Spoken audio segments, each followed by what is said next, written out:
Hi, everybody. Nick Dumar here, Business Development Manager at Protegis. Today, we're going to be discussing delays we're seeing throughout supply chain, especially power supplies.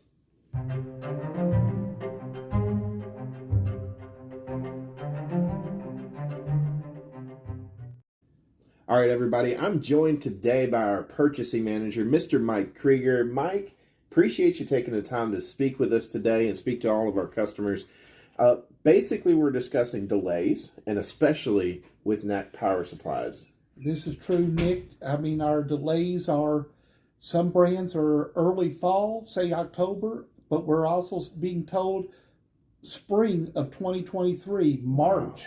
Wow. It's crazy. That it is. I know we're doing everything that we can to actually try to get parts in. I know a lot of folks are being inventive, even contacting the manufacturers, trying to see what else they could use for it. Yes. And we are investigating different avenues for power supplies for the different systems. Gotcha.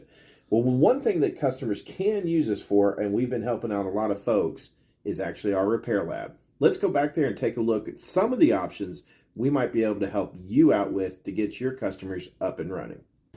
So guys, if you're dealing with one of those delays, know that we can help you out. I'm actually walking into our lab right now. As you can see, a lot of the panels are actually set up here, test systems. Let's take a look at just a few of the power supplies that we have the capability to offer either reconditioned replacements or repairs for.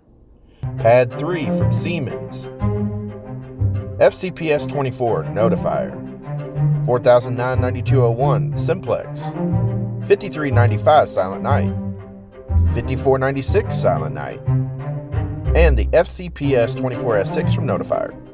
So guys, again, if you can't wait for a new panel to arrive, for a new power supply, know that options are available through us, both as reconditioned replacements as well as sending in your bad units for repair. You never know, we'll probably help you save a little bit of money and time. This is Nick Dumar. We'll talk to you again soon.